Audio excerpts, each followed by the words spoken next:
नमस्कार श्रोते हो, मी मृणाल आपल्या सगळ्यांचं स्वागत करते तुमच्या आवडत्या चॅनल स्टोरीज बाय मृणालमध्ये, ज्यामध्ये मी तुम्हाला वाचून दाखवणार आहे वेगवेगळ्या अशा काही रंजक गोष्टी. तर आज आपण ऐकणार आहोत शेरलॉक होम्सची गोष्ट, माझं काय चुकलं, द ॲबे ग्रांज. 1897 सालातील हिवाळ्यातली गोष्ट. हवेत खूप गारठा होता आणि बर्फही पडत होतं. म्हणून मी पहाट झाली तरी अंथरुणातच झोपून होतो. कोणीतरी माझा खांदा हलवला म्हणून मला जाग आली. मी डोळे उघडून पाहिलं. हातात मेणबत्ती धरून त्या प्रकाशात होम्सनं मला जागं केलं होतं. त्याच्या चेहऱ्यावर मेणबत्तीचा प्रकाश पडलेला होता आणि तो काहीतरी विचित्र घटना घडल्याचं सूचित करत होता. वॉटसन, उठ, चल, एक शब्दही बोलू नकोस, कपडे कर आणि निघ, होम्सनं घाईघाईनं सांगितलं. त्यानंतर 10 मिनिटातच मी तयार झालो. रस्त्यावर येताच एक घोडागाडी आम्ही थांबवली आणि फरसबंद रस्त्यावरून गाडी खडखडत चेरिंग क्रॉस स्टेशनकडे निघाली. दिशा फटफटून गेल्या होत्या. रस्त्यावर गर्दी अजिबात नव्हती. एखादा माणूस कोटाच्या खिशात हात घालून तशा थंडीत कामाला जात असलेला दिसत होता. हवा खूप थंड आणि झोंबरी होती. होम्स काहीही न बोलता अंग आखडून बसलेला होता. मीही काही बोलण्याच्या मनस्थितीत नव्हतो. थंडीनं जणू आमचे शब्दच गोठले होते. सकाळी काही न खाताच आम्ही बाहेर पडलेलो होतो. स्टेशनवर आल्यावर आम्ही गरमागरम चहा घेतला आणि डब्यात जाऊन बसलो. खिडकीच्या काचा लावून घेतल्यामुळं जरा तरी बरं वाटू लागलं होतं. होम्सनं खिशातून एक कागद काढला आणि त्यानं त्यावरचा मजकूर मोठ्यानं वाचायला सुरुवात केली. ॲबे ग्रांज, मार्शम, केंट, पहाटे 3:30. प्रिय होम्स, तुमचं सहकार्य ताबडतोब मिळालं तर चांगलं होईल. प्रकरण खूप गुंतागुंतीचं आहे. मालकीणबाईंची सुटका मी केलेली आहे. बाकी कुठलीही गोष्ट हलवलेली नाही. तुम्ही मात्र अजिबात वेळ न दडवता या. सर युस्टेन्सना जास्त वेळ इथं ठेवणं शक्य नाही. तुमचा स्टॅनले हॉपकिन्स. हॉपकिन्सनं मला आत्तापर्यंत 7 प्रकरणांचा उलगडा करण्यासाठी बोलावलेलं आहे आणि प्रत्येक प्रकरण वैशिष्ट्यपूर्णच होतं. या सगळ्या केसेसच्या नोंदी तू व्यवस्थित ठेवलेल्याच आहेस. पण तू फक्त प्रत्येक प्रकरणातील नाट्यपूर्ण प्रसंगाचंच वर्णन करण्यात आनंद मानलास. मी वापरलेलं तंत्र आणि त्यामागची शुद्ध शास्त्रीय बैठक याचा उल्लेख तू अगदी थोडक्यात केलास. खरं तर या भागावरच लक्ष दिलं असतंस तर गुन्हे संशोधन शास्त्रावरचा तो एक अप्रतिम ग्रंथ झाला असता, होम्सनं चिठ्ठी वाचून झाल्यावर म्हटलं. मग तसा ग्रंथ तूच का लिहित नाहीस? मी कडवटपणानं म्हटलं. लिहिणार आहे, होम्स म्हणाला, पण ते माझ्या निवृत्तीनंतर. सध्या तर आपल्याला अजून म्हणावं तसं स्वास्थ्य मिळत नाही, हे तुला ठाऊकच आहे. आता आपण चाललोय ते देखील एका खुनाचा तपास करायला. म्हणजे सर युस्टेस मरण पावलेले आहेत असं तुला म्हणायचंय? होय. इन्स्पेक्टर हॉपकिन्सनं घाईघाईनं लिहिलेल्या चिठ्ठीवरून तरी तसंच वाटतंय. ॲबे ग्रांजमध्ये काहीतरी भयानक घटना घडलेली आहे हे नक्की. मालकीणबाईंची सुटका केल्याचं हॉपकिन्स लिहितोय, म्हणजे तिला कोंडून ठेवण्यात आलेलं असावं. हॉपकिन्सनं सर युस्टेस यांच्या लेटरहेडवरच ही चिठ्ठी लिहिलेली आहे. हे लेटरहेड, सर युस्टेस यांची त्यावरची मानचिन्ह, पदव्या हे सगळं पाहिलं म्हणजे आपण एका बड्या व्यक्तीच्या घराकडे जात आहोत हे लक्षात येतं. गुन्हा रात्री 12च्या आधी घडला असावा. हे तू कशावरून सांगतोस? आगगाड्यांच्या वेळापत्रकावरून. गुन्हा घडल्यावर स्थानिक पोलिसांना वर्दी गेली असणार. त्या पोलिसांनी स्कॉटलंड यार्डला कळवल्यावर इन्स्पेक्टर हॉपकिन्स ॲबे ग्रांजकडे गेला असणार आणि तिथं तपास केल्यानंतरच त्यानं आपल्याला निरोप पाठविला असणार. रात्रीचा बराचसा वेळ हे सगळं होईपर्यंत गेला असणार. हे स्टेशन आलंच. आपण आता प्रत्यक्ष खाली उतरून खात्री करून घेणार आहोत. स्टेशनवर उतरून आम्ही घोडागाडी केली. 2 मैल अंतर गेल्यावर सर युस्टेस यांच्या विशाल प्रासादाच्या तितक्याच प्रचंड आवारात आमची गाडी शिरली. जुन्या मोठ्या मोठ्या वृक्षांची छाया पसरलेल्या सुंदर रस्त्यावरून गाडी पुढे आली आणि प्रासादापाशी उभी राहिली. त्या प्रासादाचा मध्यभाग खूप पूर्वी बांधलेला दिसत होता. इतर काही भागांचं बांधकाम अगदी अलीकडेच केलेलं वाटत होतं. आमची घोडागाडी थांबलेली पाहताच इन्स्पेक्टर हॉपकिन्स पुढे आला आणि मोकळेपणानं म्हणाला, होम्स, तुम्ही दोघंही आलात हे चांगलंच झालं. पण तुम्हाला मी उगीचच त्रास दिला असं मला वाटतंय. तुम्हाला निरोप पाठवते वेळी खूप गुंतागुंतीचं वाटणारं हे प्रकरण लेडी ब्रॅकनस्टॉल सावरल्यावर त्यांनी जी काही माहिती दिली त्यावरून अगदी सरळ असल्याचं सिद्ध झालंय. आपल्याला तपासण्यासारखं काही राहिलेलं नाही. लेविशाम गावातील ही दरोडेखोरांची टोळी या प्रकरणामागं आहे अशी माझी खात्री पटलेली आहे. म्हणजे रँडॉलच्या टोळीबद्दल सांगतो आहेस तू? बरोबर. हे त्यांचेच काम आहे. 15 दिवसांपूर्वी त्यांनी एके ठिकाणी दरोडा घातला आणि आता सर युस्टेस यांच्यावर हल्ला चढवला. पण या गुन्ह्यामुळं मात्र ते फासाच्या दोरीतून सुटू शकणार नाहीत. इन्स्पेक्टर हॉपकिन्स उद्गारला. सर युस्टेस मरण पावलेले आहेत तर? होय. त्यांच्या भोजन कक्षातच लोखंडी काम डोक्यावर मारून त्यांचा बळी घेण्यात आलेला आहे. विशेष म्हणजे ही काम युस्टेस यांचीच होती. सर युस्टेस ब्रॅकनस्टॉल ही बडी आसामी आहे असं आमच्या गाडीवानाकडून येतानाच आम्हाला वाटेत कळलं. होय, या परगण्यातील सर्वात श्रीमंत माणूस, हॉपकिन्स म्हणाला. त्यांची बायको दिवाणखान्याच्या खोलीतच आहे. फार भयानक प्रसंगातून तिला जावं लागलेलं आहे. तिला प्रथम मी पाहिलं तेव्हा ती अर्धमेल्या अवस्थेतच होती. मला वाटतं तुम्ही प्रथम तिला भेटावं आणि घटनांची माहिती करून घ्यावी. मग आपण गुन्हा घडलेली जागा तपासू. लेडी ब्रॅकनस्टॉल यांचं व्यक्तिमत्व वैशिष्ट्यपूर्ण होतं. दिसायला त्या अतिशय देखण्या होत्या. चेहऱ्यावर एक प्रकारचा गोडवा होता. सोनेरी रंगाचे केस, निळसर झाक असलेले पाणीदार डोळे आणि गुलाबी गोरेपण त्यांच्या सौंदर्यात भरच टाकत होतं. नुकत्याच घडून गेलेल्या प्रसंगामुळं त्यांचा चेहरा ओढला गेला होता. तरीही सौंदर्य लपलेलं नव्हतं. त्यांना शारीरिक आणि मानसिक त्रास खूप मोठ्या प्रमाणावर झालेला स्पष्ट जाणवत होता. एका डोळ्याच्या वर सूज आलेली होती आणि त्यांची सेविका अलगद हाताने ओल्या फडक्यानं डोळा पुसत होती. एका मोठ्या दिवाणावर डोकं टेकून लेडी ब्रॅकनस्टॉल बसलेल्या होत्या. आम्ही खोलीत प्रवेश करताच त्यांनी आमच्याकडे पाहिलं आणि त्या सावरून बसल्या. मनाला बसलेल्या धक्क्यातून त्या पुष्कळच सावरलेल्या आम्हाला वाटल्या. इन्स्पेक्टर हॉपकिन्स, त्या म्हणाल्या. काय घडलं ते मी तुम्हाला सगळं सांगितलेलंच आहे. शेरलॉक होम्सना तुम्हीच सगळं का सांगत नाही? ठीक आहे, तुम्ही म्हणत असाल तर मी परत सगळी हकीकत यांना सांगीन. पण ह्यांनी सर्व प्रकार पाहिलेला आहे का? तुमची हकीकत ऐकून मग हे तिकडे गेले तर तपासाच्या दृष्टीनं चांगलं होईल असं मला वाटतं, इन्स्पेक्टर हॉपकिन्स मृदू स्वरात म्हणाला. मला वाटतं माझ्या पतींना लवकर हलवण्याची व्यवस्था केली तर बरं होईल. भोजनगृहात ते पडलेले आहेत. याचंच खूप दडपण माझ्या मनावर आलेलं आहे, लेडी ब्रॅकनस्टॉल उद्गारल्या. त्यांनी आपला चेहरा झाकून घेण्यासाठी हात वर उचलले तेव्हा त्यांचा गाऊन हातांवरून खाली घसरला. ते पाहून होम्सनं म्हटलं, बाईसाहेब, तुम्हाला खूप जखमा झालेल्या दिसतात. त्यांनी पटकन हात झाकून घेतले आणि त्या म्हणाल्या, तशा काही फार नाहीत. कालच्या प्रकाराशी त्यांचा काही संबंध नाही. आपण बसा ना, तुम्हाला हवी ती सर्व माहिती मी सांगते. आम्ही तिघही त्यांच्या समोरच्या दिवाणावर बसलो. लेडी ब्रॅकनस्टॉल यांनी सांगायला सुरुवात केली. सर युस्टेस यांची मी पत्नी. 1 वर्षापूर्वीच आमचा विवाह झाला. आमचं लग्न मला एवढं सुखकर झालं नाही हे मी तुमच्यापासून लपवू इच्छित नाही. आमच्या आसपास राहणाऱ्या मंडळींकडं चौकशी केलीत तरी तुम्हाला ते सहज कळेल. आमचा विवाह यशस्वी न होण्यामागं कदाचित माझंही काही चुकलेलं असेल. लग्नापूर्वी मी ऑस्ट्रेलिया देशात खूप मोकळ्या वातावरणात वाढलेले होते. इंग्लंडमधलं हे जीवन मला खूप कृत्रिम आणि दिखाऊ वाटलं. माझं मोकळेपणानं वागणं इथल्या खानदानी माणसांना खूप अडचणीचं वाटलं असणार. पण आमचं न पटण्यामागे हे एवढंच एक कारण नव्हतं. सर युस्टेस मद्याच्या आहारी गेलेले होते.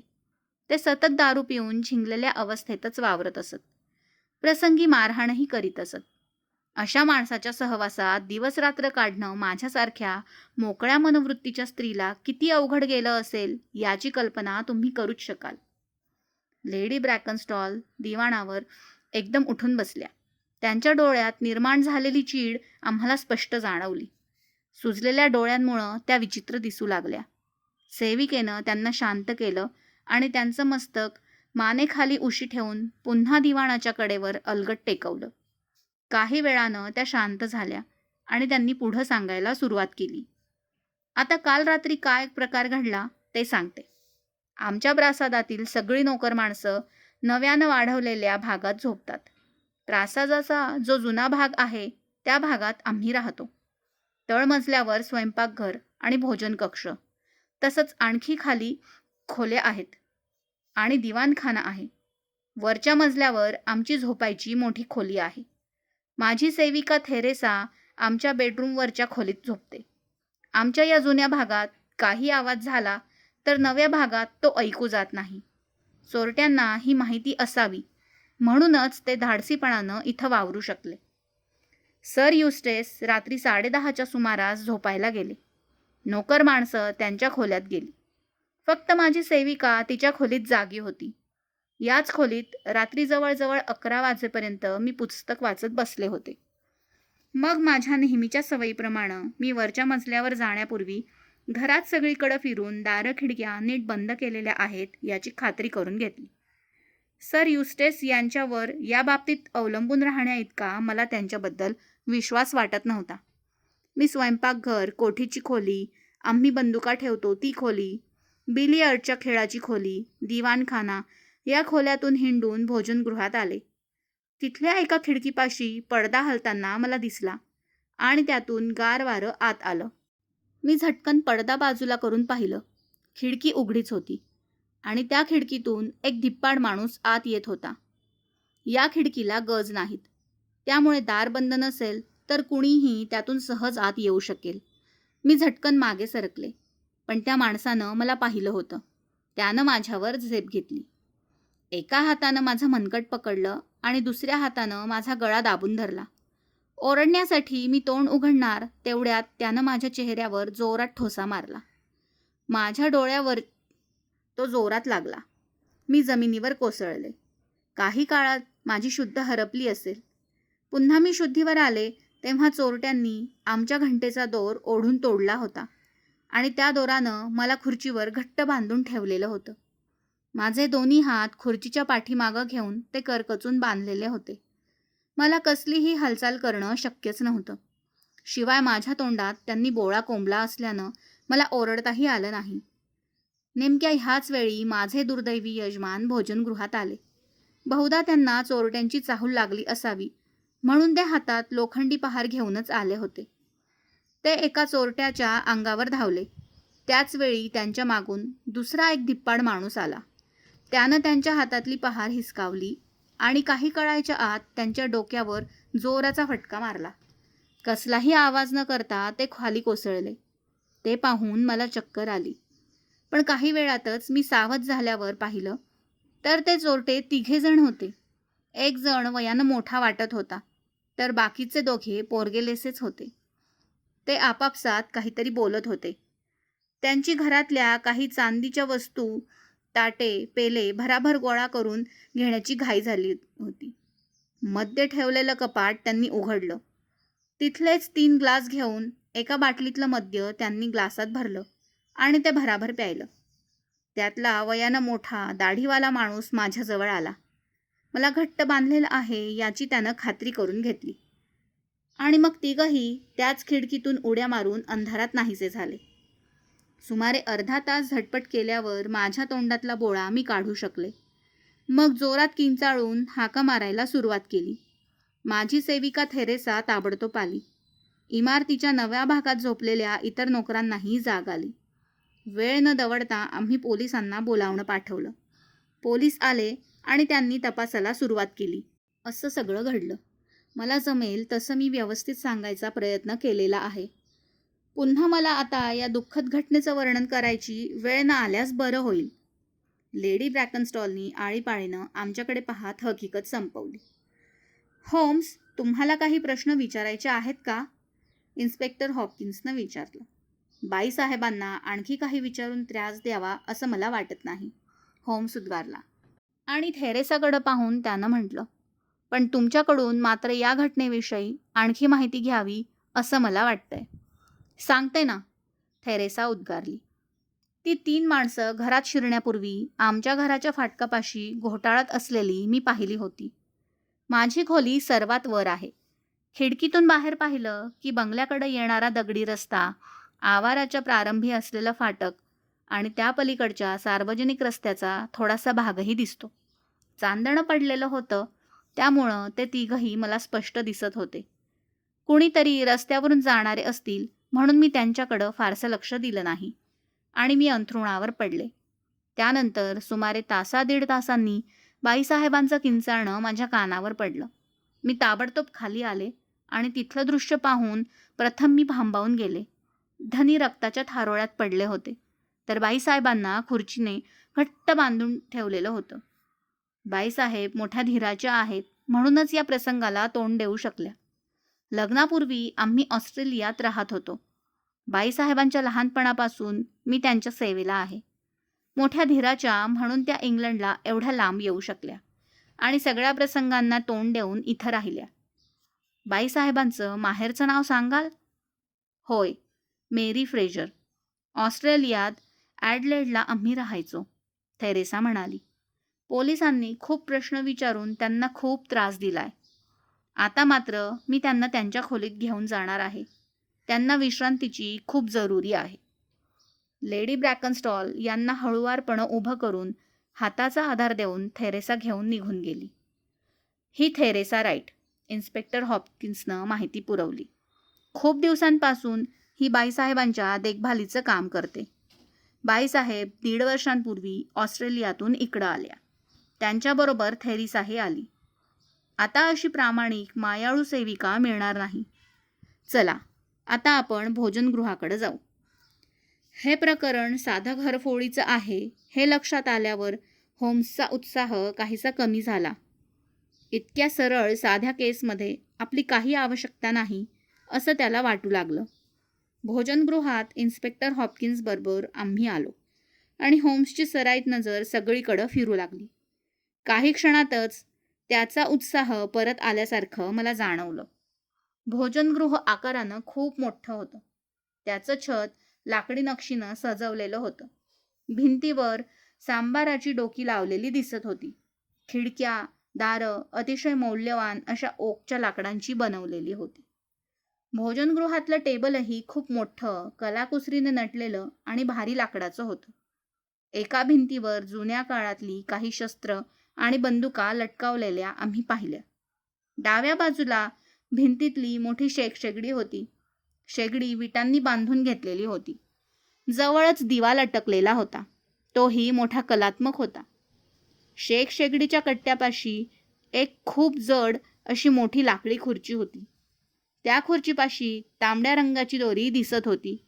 दोरीचं टोक खुर्चीला मागील बाजूस बांधून ठेवल्यासारखी वाटत होती. लेडी ब्रॅकनस्टॉल यांना खुर्चीवरून सोडवताना दोरीच्या सगळ्या गाठी सोडवलेल्या नसाव्यात. दोरी काहीशी ढिली करून त्यांची सुटका केली गेली असावी. हे सगळं वर्णन मी आत्ता करतोय, पण खरं सांगायचं तर आधी या गोष्टींकडं आमचं लक्षच गेलं नव्हतं. वाघाच्या कातड्यानं बनवलेल्या जाजमावर पडलेल्या सर युस्टेस यांच्याकडं आमची आधी नजर गेली. सर युस्टेस भरपूर उंच होते. त्यांचं शरीर कमावलेलं दिसत होतं. हनुवटीवर छोटीशी काळीभोर दाढी होती. मुळात देखणा असलेला त्यांचा चेहरा आता मात्र कमालीचा विद्रूप दिसत होता. चोरट्यांची चाहूल लागली त्यावेळी ते अंथरुणात असावेत, कारण त्यांच्या अंगावर रात्रीचा पोशाख दिसत होता. त्यांच्या मस्तकाचा चेंदामेंदा झालेला होता. त्यावरून चोरट्यानं मारलेला तडाखा केवढा जोरात असावा याची कल्पना येत होती. त्यांच्या जवळच लोखंडी पहार पडलेली होती. होम्सनं सगळं काही बारकाईनं पाहून घेतलं आणि तो म्हणाला, रँडॉलच्या अंगात खूप जोर असला पाहिजे. होय, इन्स्पेक्टर हॉपकिन्स म्हणाला. रँडॉल भलताच दणकट आहे आणि त्याचे 2 मुलगेही चांगलेच आडदांड आहेत. बहुधा ते 3घे जणच आले असावेत. रँडॉलला तुम्ही सहज पकडू शकाल असं मला वाटतंय. बरोबर, त्या टोळीच्या पाळतीवर आम्ही आहोतच. तो अमेरिकेला पळाला असावा असं आम्हाला वाटलं होतं, पण आजच्या या घटनेवरून तो अजून इथंच वावरत आहे हे सिद्ध होतं. इन्स्पेक्टर हॉपकिन्स म्हणाला. मला एक कळत नाही की हे असं कृत्य ते कसं करू शकले असतील. लेडी ब्रॅकनस्टॉल आपलं वर्णन करू शकतील अशी शंका त्यांना कशी आली नाही. त्यांना ठार मारण्याऐवजी त्यांनी फक्त खुर्चीला त्यांना कसं बांधून ठेवलं. अगदी बरोबर, होम्सनं दुजोरा दिला. कदाचित त्या अजूनही सावध झालेल्या नसतील असं त्यांना वाटलं असावं. तशीही शक्यता आहे. बाईसाहेब बेशुद्धच आहेत म्हटल्यावर त्यांना खलास करायची रँडॉलला गरज वाटली नसावी. होम्स उद्गारला. आणि सर युस्टेस यांच्याबद्दल काय? त्यांच्याविषयी काही वेगळीच माहिती मला समजलेली आहे. शुद्धीवर असले की ते अतिशय चांगले वागत, पण मद्याच्या आहारी गेले की त्यांच्यातला पशु जागा होई. मग ते काय करतील याचा नेम नसे. 1-2 वेळा पोलिसांशीही त्यांची झटापट झालेली आहे. त्यांच्या एका कुत्र्यावर त्यांनी पेट्रोल ओतून त्याला जाळलं होतं, म्हणून त्यांची चौकशी करण्याची वेळ आमच्यावर आलेली होती. शेवटी ते प्रकरण दडपून टाकण्यात आलं. एकदा तर त्यांनी थेरेसाच्या अंगावर दारूची बाटली फेकून मारली होती. सगळ्या घराला आणि लौकिकाला त्यांच्या व्यसनीपणामुळं कमीपणा आलेला होता. आता ते नाहीत, त्यामुळं झाली तर या घराची सुधारणाच होईल. इन्स्पेक्टर हॉपकिन्स एकदम बोलायचं थांबला आणि होम्सला त्यानं विचारलं, तुम्ही काय पाहताय? होम्स लेडी ब्रॅकनस्टॉलना बांधून ठेवलेल्या खुर्चीची आणि दोऱ्यांची तपासणी करण्यात गर्क झालेला होता. दोरीच्या गाठी तो लक्षपूर्वक पाहत होता. दोरी ओढून तोडण्यात आली होती, तो भागही त्यानं नीट निरखला. ही दोरी ओढून काढण्यात आली त्यावेळी स्वयंपाकघरातली घंटा जोरजोरात वाजली असेल, तो उद्गारला. ती कुणीच ऐकली नसणार, हॉपकिन्स म्हटला. स्वयंपाकघर जुन्या इमारतीच्या अगदी कडेच्या भागात आहे. ही घंटा कोणाला ऐकू जाणार नाही हे चोरट्यांना कसं कळलं? इतक्या बेफिक्रीनं त्यानं ही दोरी कशी ओढून काढली? होम्स, तुमची शंका अगदी बरोबर आहे, इन्स्पेक्टर हॉपकिन्सनं म्हटलं. मला सुद्धा हाच प्रश्न पडलेला होता. या चोरट्याला सर युस्टेस यांच्या घराची आणि घरातील माणसं कोणत्या खोल्यातून राहतात याची पूर्ण माहिती असावी असं मलाही वाटलं होतं. म्हणजेच सर युस्टेस यांचा एखादा नोकर त्यांना सामील असला पाहिजे. या घरात एकूण 8 नोकर आहेत आणि सर्वजण विश्वासू तर वाटतात. सर युस्टेस यांनी थेरेसाच्या अंगावर मद्याची बाटली फेकून मारली होती हे विसरू नकोस, होम्स म्हणाला. सूड म्हणून तिनं चोरट्यांना सहाय्य केलं असेल तर? पण मला मात्र तसं वाटत नाही. जाऊ दे, हा मुद्दा किरकोळ आहे. रँडॉलला एकदा तुम्ही पकडलत की त्याच्या साथीदारांची माहिती तुम्ही मिळवालच. बाईसाहेबांनी आपल्याला जे सांगितलं ते इथल्या परिस्थितीशी बरोबर जुळतं. होम्स खिडकीपाशी गेला. त्यानं खिडकी पलीकडचा परिसरही बारकाईनं पाहिला आणि तो म्हणाला, इथं कसल्याच खुणा दिसत नाहीत. खिडकी पलीकडची जमीनही टणक आहे, त्यामुळं बुटांच्या खुणा सापडणं अवघड आहे. भोजनगृहातल्या श्रमादानातल्या मेणबत्त्या काही वेळ पेटवलेल्या असाव्यात असं वाटतं. होय, या प्रकाशातून चोरटे इथं वावरले असावेत आणि कार्यभाग साधल्यावर त्यांनी पलायन केलं असावं. चोरट्यांनी कोणत्या वस्तू पळवलेल्या आहेत? तशा काही फारशा नाहीत. कपाटातल्या 5-6 चांदीच्या प्लेटा गहाळ झालेल्या दिसतात, इन्स्पेक्टर हॉपकिन्स म्हणाला. सर युस्टेस मरण पावल्यामुळं चोरटे गोंधळलेले असावेत आणि फारसं काही सामान न घेताच ते पळून गेले असावेत असं लेडी ब्रॅकनस्टॉलना वाटतं. तशीही शक्यता खरी आहे, होम्स पुटपुटला. पण हा प्रकार घडल्यावर तिघांनीही थोडं थोडं मद्य घेतलं आहे हेही लक्षात घ्यायला हवं. घाबरलेली मनं ताळ्यावर आणण्यासाठी त्यांनी तसं केलं असेल. स्टँडवरचे आणखी 3 पेले तसेच आहेत, त्यांना त्यांनी स्पर्श केलेला दिसत नाही. स्टँडवरचे आणखी 3 पेले तसेच आहेत, हे बरोबर. आणि मद्याची बाटलीही तशीच टेबलावर ठेवलेली दिसते. प्यायलेल्या मद्याचे 3 पेले होम्सनं काळजीपूर्वक बघितले. मद्याची बाटली पाहिली. जवळजवळ पौंड बाटली तशीच भरलेली होती.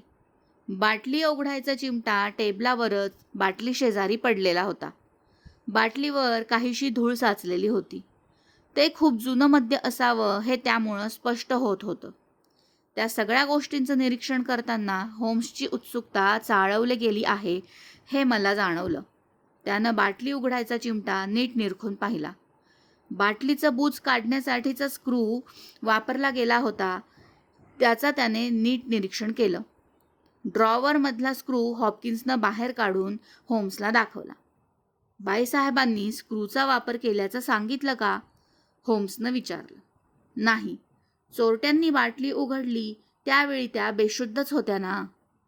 बरोबर, होम्स म्हणाला. या स्क्रूनं बाटलीचं बूच काढलेलं नाही हे नक्की. चोरट्यांनी त्यांच्याजवळचा स्क्रू त्यासाठी वापरलेला आहे. कदाचित त्यांच्याजवळ असलेल्या सुमारे 1 ते 1.5 इंच पात्याच्या चाकूचाच हात देखील स्क्रू असावा. बाटलीचं बूच नीट पहा. ते उघडण्यापूर्वी निदान 3 वेळा तरी स्क्रूचा वापर केलेला आहे. ड्रॉवरमधला स्क्रू त्यांनी घेतला असता तर त्याच्या लांबीमुळं एका फटक्यात ते बूच काढू शकले असते.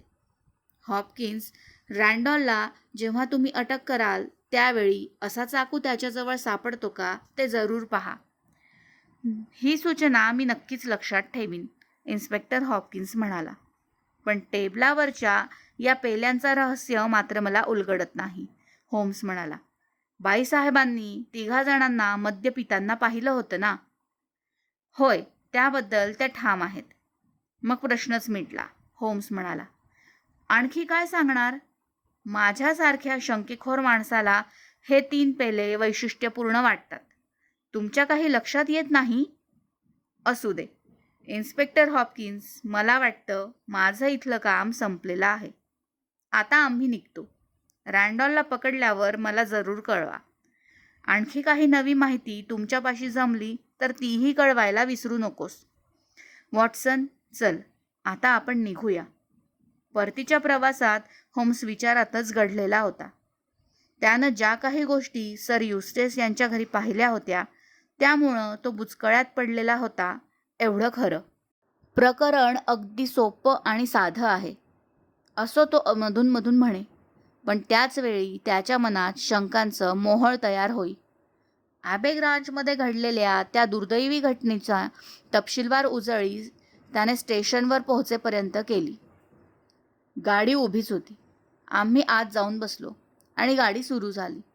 1-2 स्टेशनं पार केल्यावर होम्सला काय वाटलं कुणास ठाऊक. तो पटकन उठला आणि माझ्या हाताला धरून त्यानं जवळजवळ मला ओढलंच. चालत्या गाडीतूनच आम्ही दोघंही पुन्हा खाली उतरलो. आमच्या पुढून गाडी निघून गेली. आम्ही पाहिलं आणि मग होम्स म्हणाला, वॉटसन, मला माफ कर. माझ्या अशा लहरी वागण्यानं तुला नक्कीच त्रास होत असेल.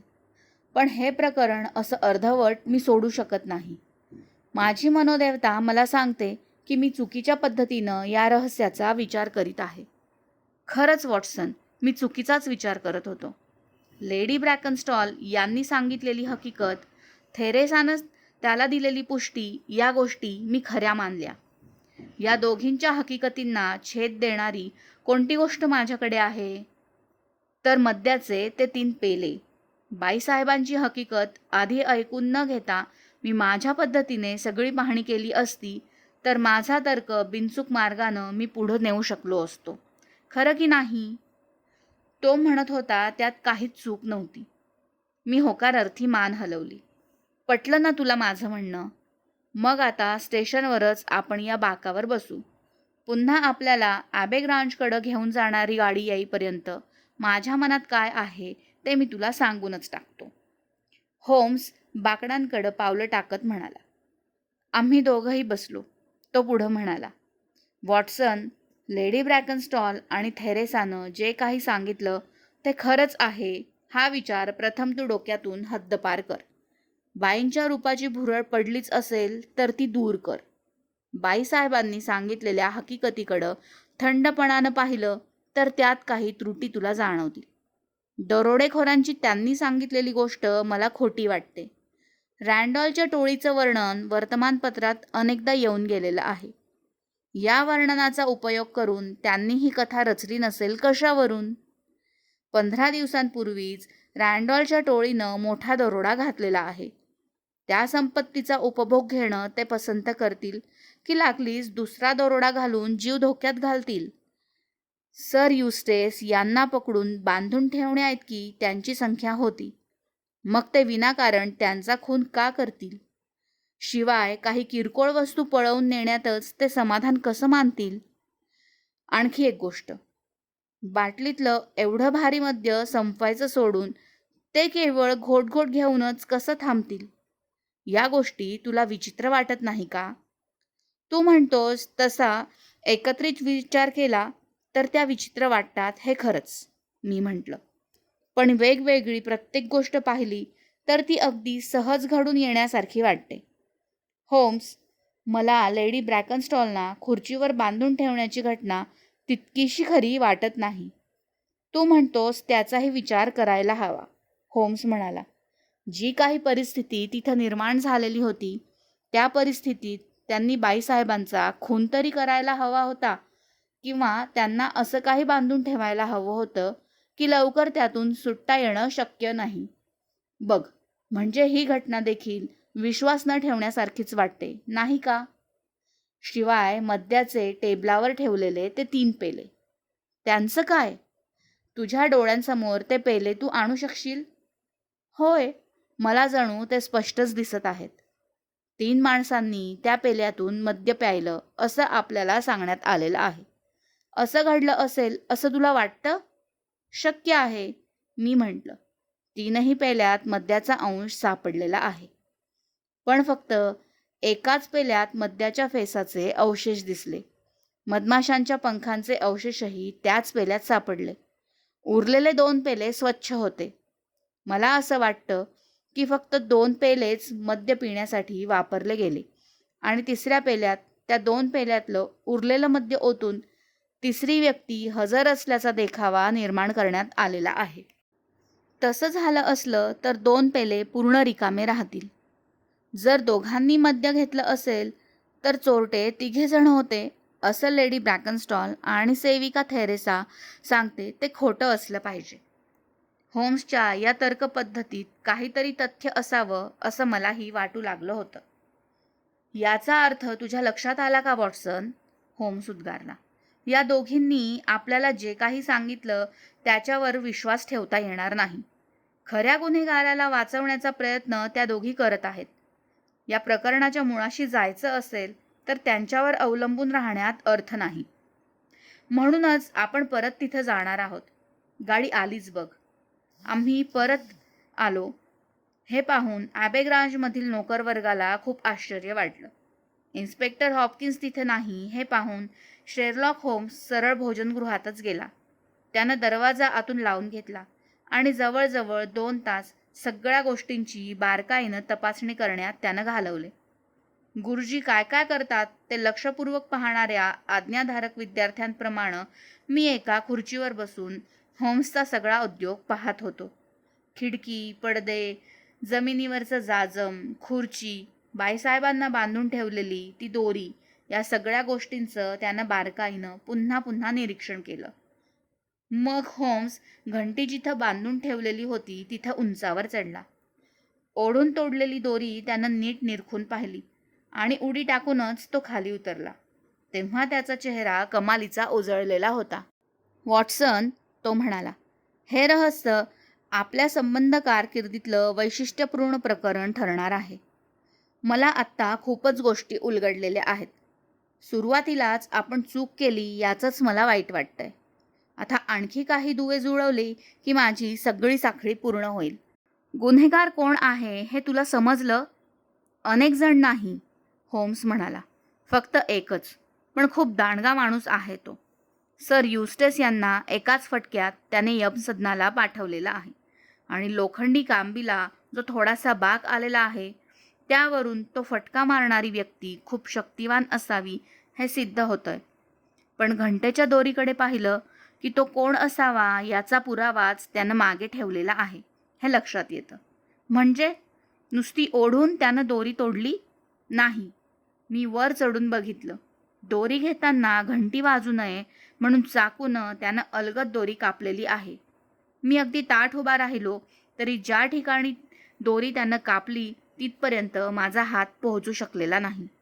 म्हणजेच माझ्यापेक्षाही तो 2-3 इंचानं उंच असावा. पण खुर्चीला बांधलेल्या दोरीचं टोक तर कापल्यासारखं दिसत नाही. ओढल्यावर ती मध्येच तुटल्यावर जसे धागे निघतात तसे निघालेले दिसतात. बरोबर, होम्स म्हणाला. वॉटसन, तू अगदी बारकाईनं दोरी पाहिलेली दिसतेस. तो माणूस धूर्त आहे. दोरी तोडलेली आहे असं वाटावं म्हणून त्यानं मुद्दामच असे धागे काढून ठेवलेले आहेत.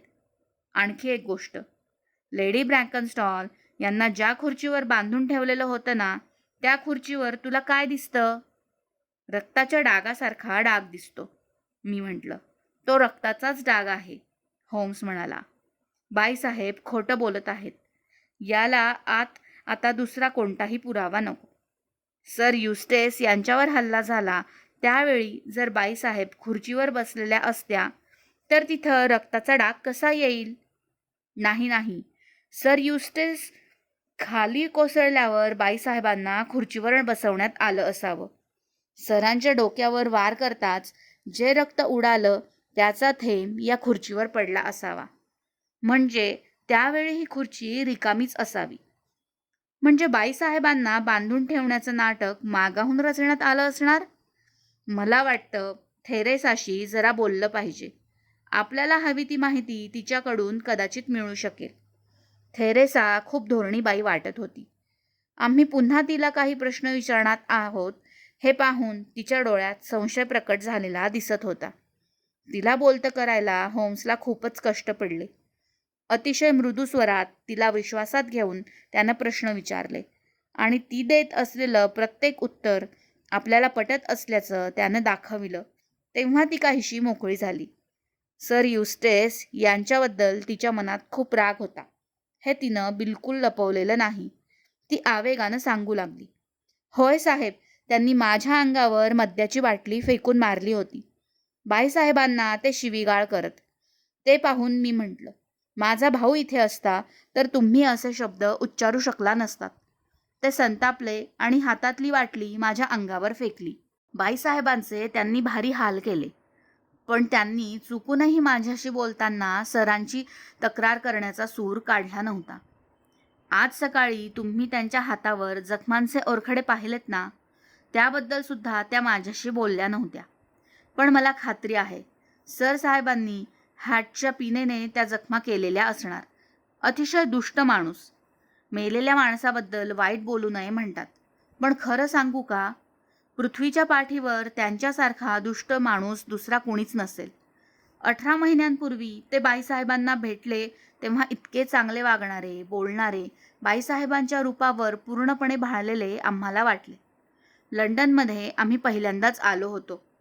सर साहेबांच्या श्रीमंतीनं, भव्य घरानं आणि प्रेमळ वागण्यानं आपण स्वर्गातच आलो आहोत असं आम्हाला सुरुवातीला वाटलं. पण ते सगळं फसवं होतं. त्यांच्या वैभवाला भुलून हे लग्न झालं आणि त्या चुकीची फार मोठी किंमत बाईसाहेबांना चुकवावी लागली. बाईसाहेब आता कुठं आहेत? त्या खालीच आलेल्या आहेत. त्यांच्या खोलीत पडलेल्या आहेत. त्या भेटू शकतील का? भेटतील, थेरेसा म्हणाली. पण तुम्ही त्यांना फार प्रश्न विचारले नाहीत तर बरं होईल. त्यांना फार मोठा धक्का बसलेला आहे. अजून त्या पुरत्या सावरलेल्या नाहीत. लेडी ब्रॅकनस्टॉल कोचावर आराम करीत होत्या. त्यांचा चेहरा मात्र पहिल्यापेक्षा आम्हाला जास्तच उजळ वाटला. थेरेसा पुढं झाली आणि तिनं त्यांच्या कपाळावर डोळ्यापाशी झालेली जखम मऊ फडक्यानं टिपून काढली. तिथली सूज अजूनही तशीच होती. तुम्ही माझी उलट तपासणी करायला आला आहात का? त्यांनी विचारलं. नाही, होम्स म्हणाला. तुम्हाला निष्कारण त्रास द्यावा असं मला वाटत नाही. तुम्ही आत्तापर्यंत खूप त्रास भोगलेला आहे याची मला खात्री पटलेली आहे. मला तुम्ही तुमचा मित्रच समजा आणि माझ्यावर विश्वास ठेवा.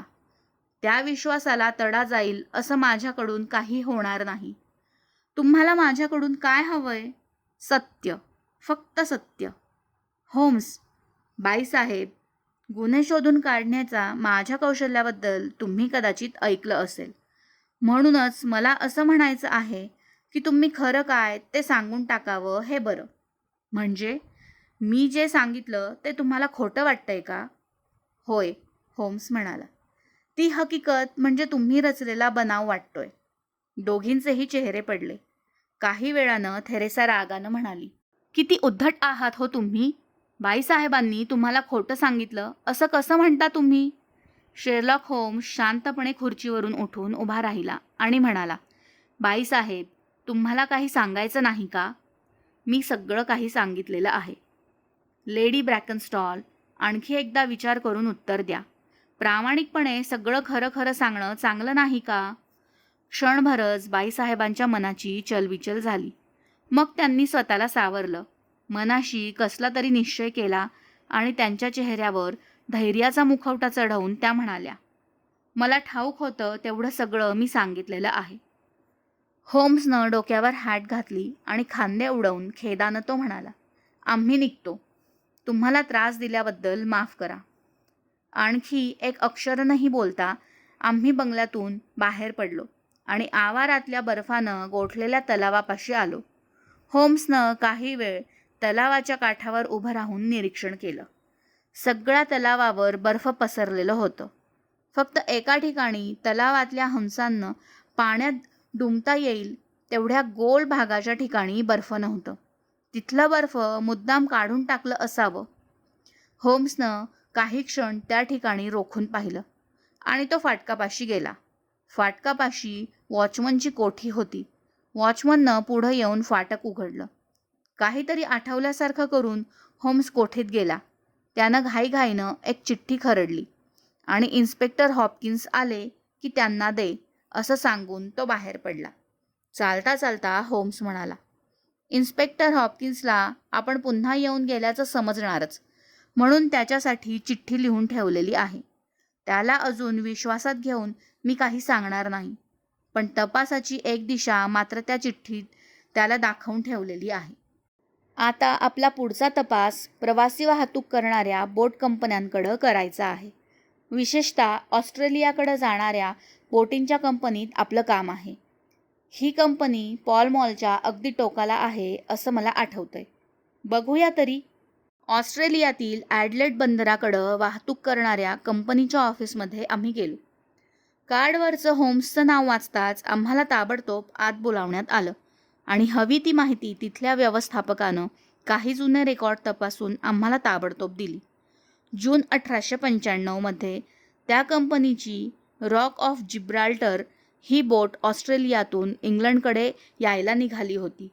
या बोटीवरच्या उतारूत ॲडलेडची मेरी फ्रेजर नावाची तरुणी आणि तिची सेविका होती. ही बोट आता पुन्हा ऑस्ट्रेलियाकडे गेलेली आहे अशी माहितीही आम्हाला तिथं मिळाली. मेरी फ्रेजरला घेऊन येणाऱ्या बोटीच्या अधिकाऱ्यांबद्दल होम्सनं प्रश्न विचारले. ॲडलेडला पुन्हा गेलेल्या बोटीवर जे अधिकारी आहेत तेच जून 1895च्या प्रवासाचे वेळी होते. फक्त जॅक क्रॉकर नावाचा अधिकारी त्यावेळी त्या बोटीवर गेला नसून तो इथंच आहे हे आम्हाला समजलं. जॅक क्रॉकरची दुसऱ्या बोटीवर मुख्य कप्तान म्हणून नेमणूक झाली असून ही बोट आणखी 2 दिवसांनी प्रवासाला निघणार आहे हेही व्यवस्थापकानं आम्हाला सांगितलं. जॅक क्रॉकरची होम्सनं बारीक चौकशी केली तेव्हा तो आणखी काही वेळातच इथं येणार आहे असं आम्हाला समजलं. वाटल्यास तुमची भेट घडवून आणतो असंही व्यवस्थापकानं सांगितलं. तेव्हा होम्सनं त्याची काही जरुरी नसल्याचं, परंतु त्याच्या संबंधीचे कंपनीचे अहवाल मात्र पाहायला मिळाले तर बरं होईल असं सांगितलं. कागदपत्रांची फाईल होम्सनं काळजीपूर्वक बघितली. जॅक क्रॉकरबद्दलचे सगळे अहवाल त्याच्या उत्तम वर्तणुकीची, कर्तव्यदक्षतेची प्रशंसा करणारेच होते. व्यवस्थापकाचे आभार मानून आम्ही तिथून बाहेर पडलो. घोडागाडी थांबवली आणि बेकर स्ट्रीटकडं आमचा प्रवास सुरू झाला. वाटेत होम्सनं मान खाली घालून विचारात गढून गेल्यासारखं मला दिसत होतं. चेरिंग क्रॉसवरचं तारघर दृष्टीला पडताच होम्सनं गाडी थांबवली. खाली उतरून तो एक तार करून आला आणि आम्ही आमच्या फ्लॅटवर परतलो. फ्लॅटवर येताच कपडे बदलत होम्स म्हणाला, पोलिसांकडून वॉरंट मिळून त्याला एकदा अटक केली की त्याला कुणीच वाचवू शकणार नाही. माझ्या या व्यवसायात 1-2 प्रसंग असे येऊन गेले आहेत की गुन्हेगारांचा शोध घेऊन त्यांच्या गुन्ह्यापेक्षाही जास्त मोठा अन्याय मी त्यांच्यावर केलेला आहे.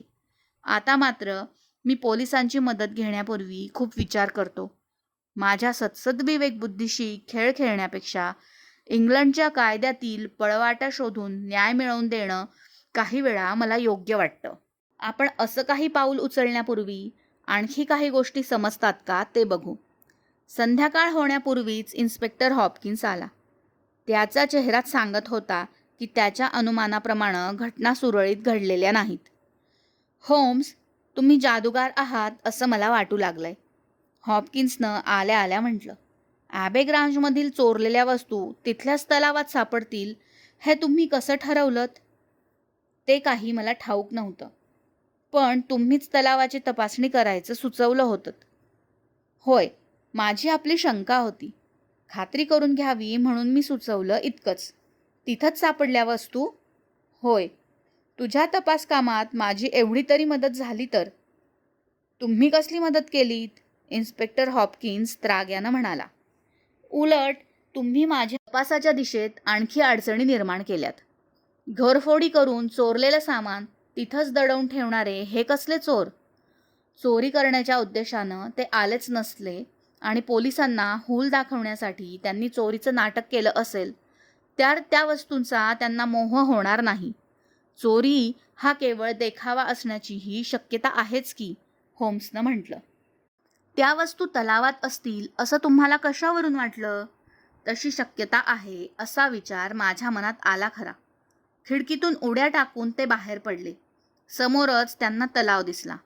तलावातलं एका ठिकाणचं बर्फ बाजूला केलेलं त्यांनी पाहिलं असावं आणि वस्तू लपवायला ही जागा जास्त चांगली आणि सुरक्षित अशी त्यांना वाटली असावी. वस्तू लपवायला?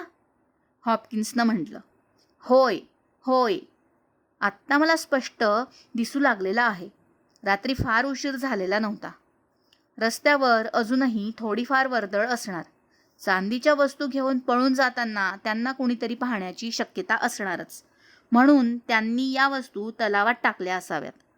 पुढे कधीतरी त्या तिथून काढता येतील असा विचार त्यांनी केला असावा. ही पोलिसांना हूल दाखवण्याची तुमची कल्पना देखील विचार करण्यासारखीच आहे. अगदी बरोबर, होम्स म्हणाला. माझ्या काही कल्पना विलक्षण असतात हे खरंच, पण त्यामुळंच चोरीच्या वस्तूंचा तपास लागला हे इन्स्पेक्टर हॉपकिन्स तुला मान्य करायलाच हवं. मान्य आहे, अगदी पूर्ण मान्य आहे, हॉपकिन्स म्हणाला. आणखी एका गोष्टीमुळं मी गोंधळात पडलेलो आहे. ती कोणती? रँडॉल आणि त्याच्या टोळीला अमेरिकेत न्यूयॉर्क इथं सकाळी अटक करण्यात आलेली आहे. खरं की काय? होम्सनं आश्चर्यानं विचारलं. मग तर हा रँडॉल या गुन्ह्यात नक्कीच नाही. होय ना? इन्स्पेक्टर हॉपकिन्स निराश स्वरात म्हणाला. पण दुसऱ्या कुठल्या तरी टोळीचं हे काम असणार, किंवा पोलिसांना ठाऊक नसलेली आणखी एखादी नवी टोळी तयार झालेली असणार. शक्यता आहे, होम्स म्हणाला. हे काय, तू घाईनं कुठं निघालास? होम्स, या प्रकरणाचा छडा लावल्याखेरीज आता विश्रांती नाही. तुम्ही काही सुचवू शकता का? ते मी कधीच सुचवलं आहे. काय? पोलिसांना हूल दाखवण्याची शक्यता? पण कशासाठी? हाच खरा प्रश्न आहे. मी आपली तुला एक कल्पना बोलून दाखवली. कदाचित या कल्पनेत काही सत्यही असू शकेल. तू या दिशेनं तपास करशीलच, होम्स म्हणाला. खरं म्हणजे तू आमच्याबरोबर जेवायला थांबायला हवंस. पुन्हा केव्हा तरी. हॅट उचलून हॉपकिन्स दरवाजाकडे जात उद्गारला. जेवण होईपर्यंत होम्स काहीच बोलला नाही. टेबलावरची सगळी आवराआवर झाल्यावर तो पुन्हा विचारात गढला. त्यानं आपला आवडता पाईप पेटवला आणि शेकशेगडीपाशी सरकून तो उभेचा आनंद घेऊ लागला. काही वेळानं त्याचं लक्ष घड्याळाकडे गेलं आणि तो म्हणाला, वॉटसन, काहीतरी घटना घडण्याची मी वाट पाहतोय. केव्हा? मी विचारलं. आत्ता, आणखी काही मिनिटातच, तो म्हणाला. इन्स्पेक्टर हॉपकिन्सशी मी आता काही विचित्र वागलो का रे? त्याचा निर्णय मी तुझ्यावरच सोपावतो, मी उत्तरलो. अगदी शहाण्यासारखं उत्तर दिलंस, होम्स म्हणाला. हे बघ, या प्रकरणातील जी काही माहिती मी मिळवलेली आहे ती पूर्णपणे खाजगी स्वरूपाची आहे. इन्स्पेक्टर हॉपकिन्स जी माहिती मिळवेल ती सरकारची आहे. माहिती मिळवूनही त्यानं ती आपल्या खात्याला कळवली नाही तर तो गुन्हा ठरेल. पण हे प्रकरण हाताळताना तो कुठं अडचणीत येणार नाही हे मला पाहायला हवं. म्हणूनच सगळ्या गोष्टी मला स्पष्ट होऊन माझी खात्री पटेपर्यंत यातलं काहीही मी त्याला सांगू इच्छित नाही. पण मग हा उलगडा होणार तरी कधी? तीच वेळ आता आलेली आहे, होम्स गंभीर स्वरात म्हणाला. आणि तुझ्या समक्षच ह्या नाटकाचा अखेरचा अंक सुरू होणार आहे. त्याच वेळी जिन्यावर पावलांचा आवाज आला आणि आमच्या फ्लॅटचं दार उघडून एक अतिशय रुबाबदार व्यक्तिमत्वाचा उंचपुरा देखणा तरुण आत आला. खूप प्रवासानं त्याची कातडी उन्हानं रापलेली दिसत होती. शरीर चांगलंच कमावलेलं वाटत होतं. त्यानं आत येताच दरवाजा लावून घेतला आणि आमच्याकडं पाहिलं. कॅप्टन क्रॉकर, बसा. माझी तार आपल्याला मिळाली तर, होम्सनं म्हटलं. कॅप्टन क्रॉकर खुर्चीवर बसला आणि त्यानं म्हटलं, होय, म्हणूनच तुम्ही सांगितलेल्या वेळेवर मी हजर झालेलो आहे. तुम्ही आमच्या ऑफिसात चौकशी करून आल्याचं मला समजलं आहे. तुमच्यापासून काही लपवून ठेवण्यात अर्थ नाही. बोला, काय करायचं तुम्ही ठरवलेलं आहे? मला अटक करणार? काहीतरी बोला. मांजर उंदराला खेळवतं तसं माझ्याकडं नुसतं पाहत बसू नका आणि मला खेळवू नका. वॉटसन, होम्स संथपणे म्हणाला. कॅप्टन क्रॉकरना एक चिरूट दे. कॅप्टन साहेब, शांत व्हा. धीर सोडू नका. तुम्ही इतर गुन्हेगारांसारखेच सामान्य आहात असं मला वाटलं असतं तर तुमच्याबरोबर मी चिरूट ओढत बसलो नसतो. तुम्ही सरळ सरळ सगळं सांगून टाका. झाली तर तुम्हाला माझी मदतच होईल. पण काही वेळ विचार करत असाल तर तुमचा नाश करायला मी कचरणार नाही. माझ्याकडून तुम्हाला काय हवंय? काल रात्री ॲबेग्रांज इथं काय काय झालं ते मला जाणून घ्यायचं आहे, होम्स म्हणाला. अगदी सगळं खरंखुरं सांगा. काहीही दडवून ठेवू नका. मला सगळं ठाऊक आहे हे लक्षात ठेवा.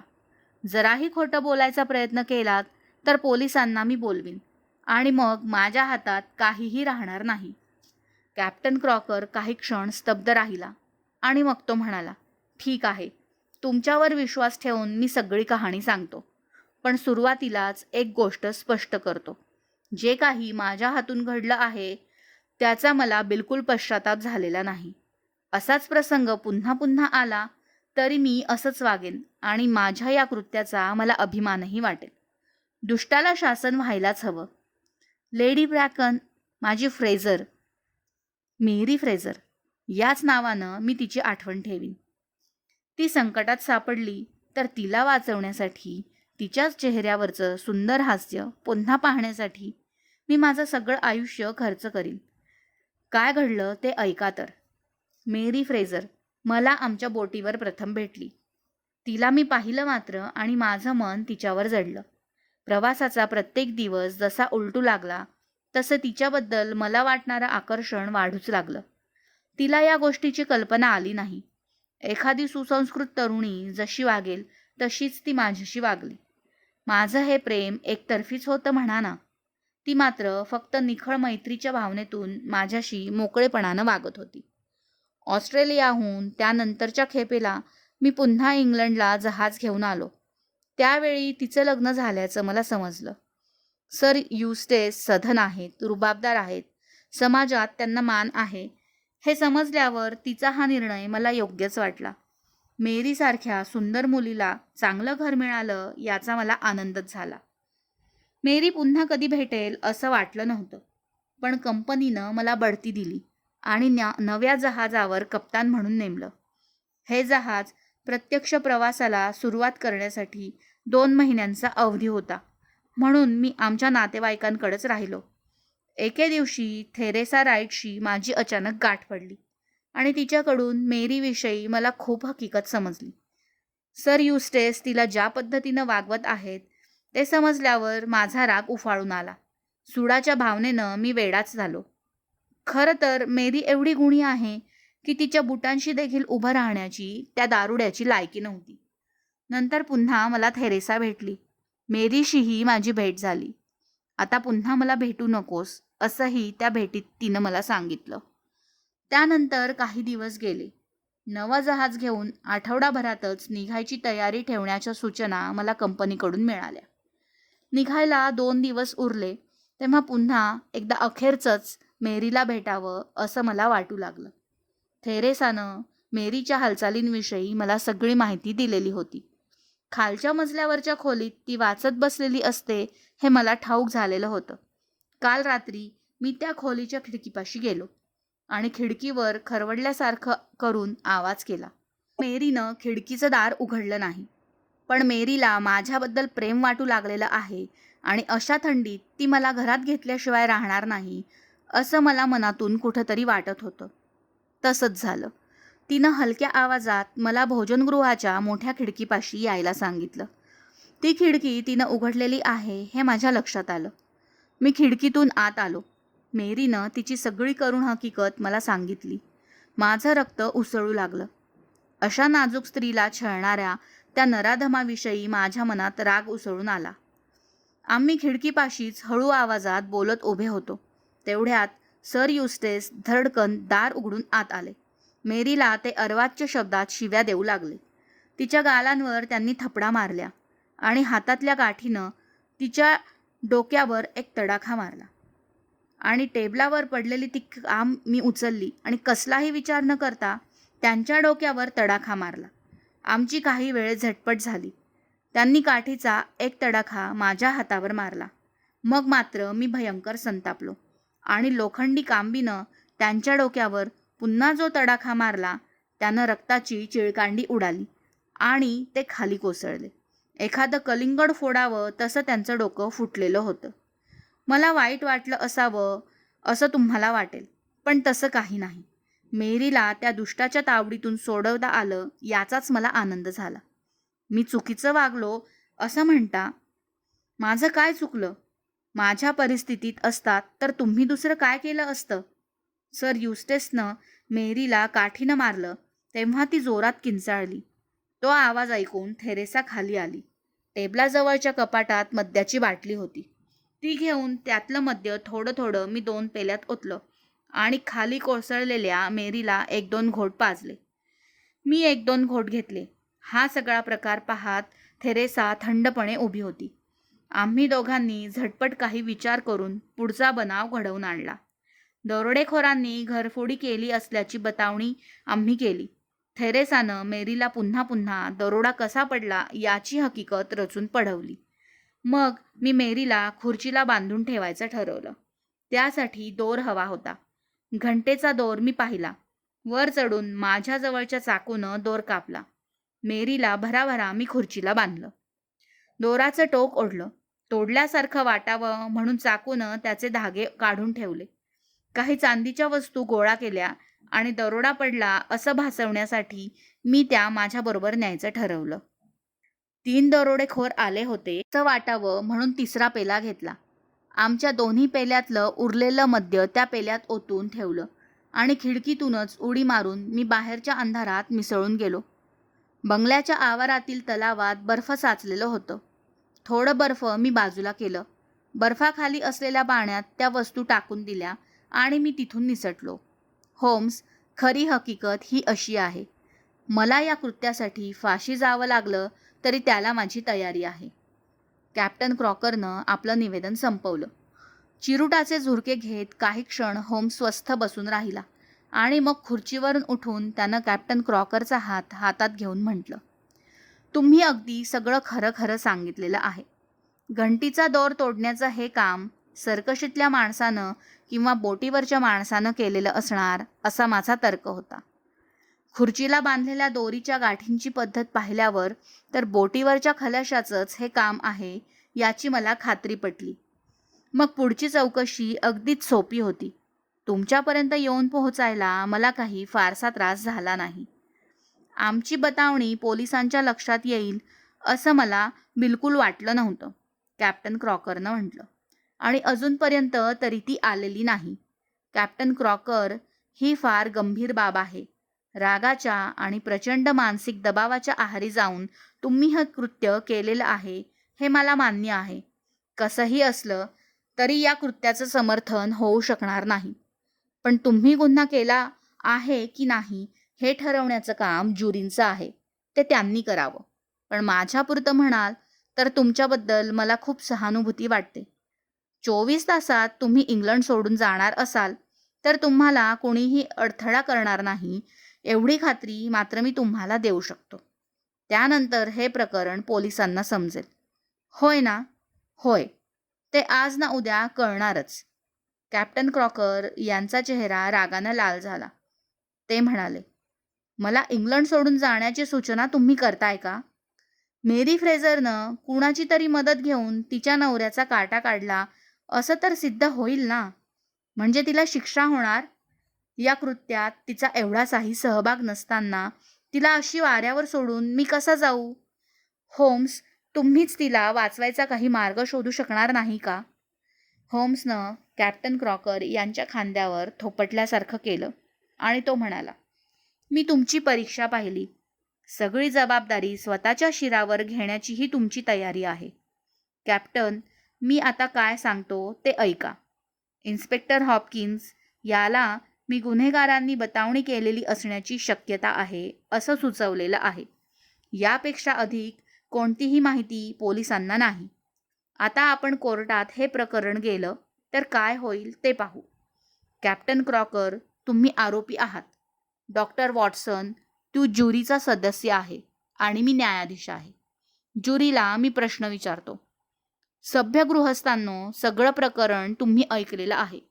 आरोपी कॅप्टन क्रॉकर तुम्हाला दोषी वाटतात की निर्दोष वाटतात? निर्दोष. न्यायाधीश महाशय, हे निर्दोष वाटतात. मी निर्णय दिला. कॅप्टन क्रॉकर, तुम्हाला सोडून देण्यात येत आहे. होम्सनं न्यायमूर्तींच्या आविर्भावात निर्णय दिला. कायद्याला जोपर्यंत गुन्हेगार सापडत नाहीत तोपर्यंत तुम्ही माझ्यापासून पूर्णपणे सुरक्षित आहात. 1 वर्षानं तुम्ही परत याल तेव्हा या बाईसाहेबांना भेटा. मी दिलेला हा निवाडा योग्यच होता असं मला वाटेल. असं भविष्य तुम्ही दोघं एकत्रितपणे घडवा. काही क्षण तिथं विलक्षण शांतता पसरली. कॅप्टन क्रॉकर यांचे डोळे भरून आले आणि ते त्यांना लपवता आले नाहीत. आमच्या दोघांची परवानगी घेऊन ते तिथून आनंदाने निघून गेलेत. धन्यवाद.